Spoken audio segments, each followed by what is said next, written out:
Okay, picture this. You're at a gas station. You have enough money to fill up your tank, but you can't because you spent too much money on fossil fuels this month.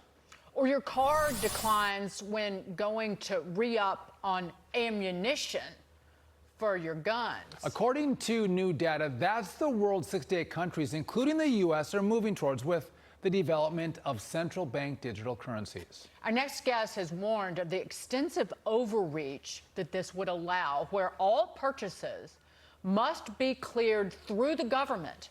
They can even limit your savings as well. If Trump finds his way back to the Oval Office, he says CBDC will never see the light of day. I will never allow the creation of a central bank digital currency, which is a method of stealing your money. Join us now, public finance economist for the Heritage Foundation, E.J. Antoni. E.J., good to see you. Listen, the freedom that comes with a $20 or $100 bill, you can spend it on anything, legal things and illegal things. But when government controls currency, they're going to control you and me and all Americans.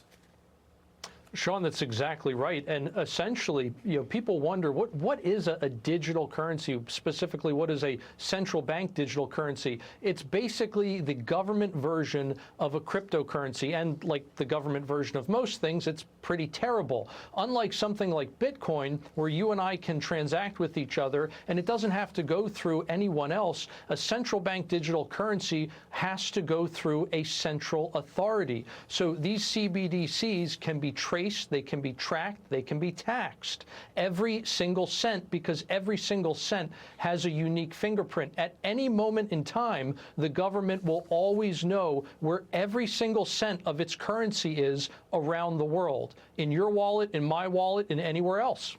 So as you've written, any government apparatchik who doesn't believe in the Second Amendment could make a decision to bar someone from buying not just a weapon that's legal, but also ammunition.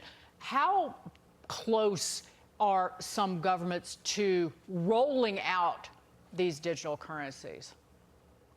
Oh, Dagan, it's very scary. Some governments are incredibly close. They already have pilot programs going. If you look at a country like China, for example, they are essentially just tacking this on to their social credit score system that they already have in place and have had for some time. And sometimes when I try to warn people about CBDCs and the dangers that go along with them, people think that these are all like conspiracy theories. I'm simply quoting from people of organizations like the World Economic Forum, where they're already talking about using CBDCs as a way to control people to do what's good for them. Because after all, the bureaucrats are looking out for you. Yeah, right. Yeah, and they're doing that in China. My daughter was getting on a flight on China Air about a month ago, and those who bought their tickets with the Chinese central bank digital currency were able to board first, so incentivizing folks to make the transition. All right, let's move to this, EJ. Home buyers need to earn 80% more than in 2020 to afford a home in this market, so cities are getting creative. Sedona, Arizona, creating a space